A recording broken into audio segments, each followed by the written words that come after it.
আসসালামু আলাইকুম বিয়াস, আশা করি আপনারা সকলেই ভালো আছেন। তো বিয়াস, আজকে আমি আপনাদের মাঝে নিয়ে হাজির হলাম একটা কার্যকারী পাওয়ারফুল একদম পরীক্ষিত মন্ত্র। একদম পরীক্ষিত মন্ত্র।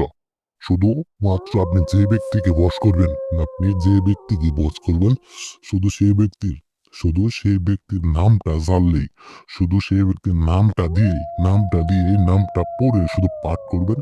পাঠ করার একদম 24 ঘন্টার মধ্যে সেই ব্যক্তি আপনার বশ হয়ে আপনার কাছে চলে আসবো।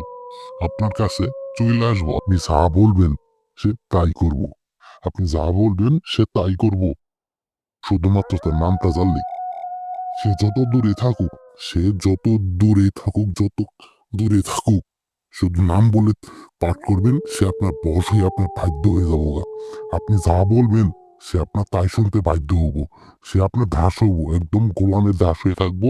আপনি যত ইচ্ছা যা ইচ্ছা তাই তাকে দিয়ে করাইতে পারবেন। একদম যা ইচ্ছা তাই করাইতে পারবেন। যে ব্যক্তি আপনার কথা শুনে না, আপনার একটা কথা শুনে না, আপনি যাইতে বলেন ডাইনে সে যায় বামে, আপনি যাইতে বলেন ডাইনে সে যায় বামে, আপনি যা বলেন সে তার উল্টাটা শুনে। আপনার কোনো কথাই সে শুনে না। আপনার কোনো কথাই সে শুনে না।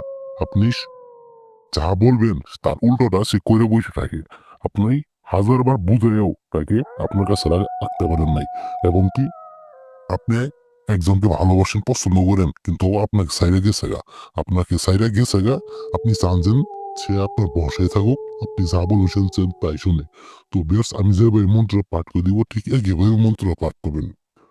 মন্ত্র: কালী কালী মহাকালী, যোগিনী সাপনি, কালীর টানে অমুকের দেহ আত্মাবাদে। বেশ, মন্ত্র আমি আবার পাঠ করে দিতেছি।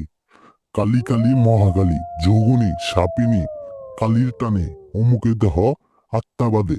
বেশ, অমুকের দেহ, এই যে অমুকের দেহরা জায়গায়, অমুকের যে দেখতেছেন অমুকের দেহ, সেই জায়গায় আপনি শুধু অমুকের দেহ জায়গায় সেই ব্যক্তির নামটা বলে শুধুমাত্র 7টা বার পাঠ করবেন। শুধুমাত্র 7টা বার পাঠ করবেন। আর যে কোনো বার, যে কোনো সময়, যে কোনো বারে, যে কোনো সময় আপনি এই মন্ত্র পাঠ করতে পারবেন।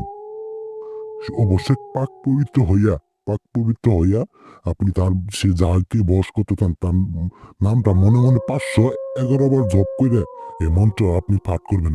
একদম স্বয়ং সিদ্ধভাবে, একদম এক ধ্যানে আপনি মনে মনে ভাইয়া আপনি এই মন্ত্র পাঠ করবেন। পাঠ করার 24 ঘন্টার মধ্যেই সেই ব্যক্তি আপনার বশ হইতে বাধ্য।